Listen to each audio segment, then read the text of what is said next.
I think that's the Yeah. I think that deserves a little more attention because, in my opinion, I think it might be the most important part of your video. So what are some ways that you would say, or things that people need to consider when developing that turn, that hook at the end? I think you're playing on sort of there's two different things that can happen, and it's important to know which one's the turn and which one is not. I would say with like, it might not be entirely the right way to put it. There's the hook as well. Like when we talk about hook, we're talking about like an emotional attachment that people will have once they understand the story and they're on board. So like in the case of Hojo's trailer, you had a turn after a setup took place. That didn't necessarily mean the hook was in.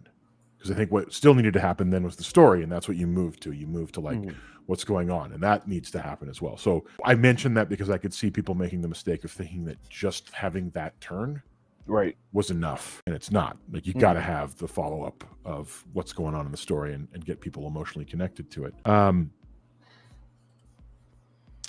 So why I'm bringing that up, and I'm trying to voice this in a way that doesn't, I'm not trying to bring down what you did, Hojo. I'm trying to figure out how to say it correctly. No, it's more that like, I think people, when people would make a change like that, or like flip the script like the way you did and have that turn, but then not follow up with an appropriate hook, what's happened then is they've just done the cotton candy version of it, the no nutritional value version of what should be happening in the trailer. And it's easy to think that just because you surprised people, that's enough. But you do have to have the follow-up of what is the story?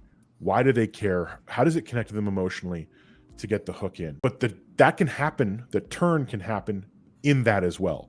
So I'm bringing that up to say it's not as though the only form you can go through in a trailer is something that flips a script. That's not the only way that you can have a turn. It can be a turn in the story.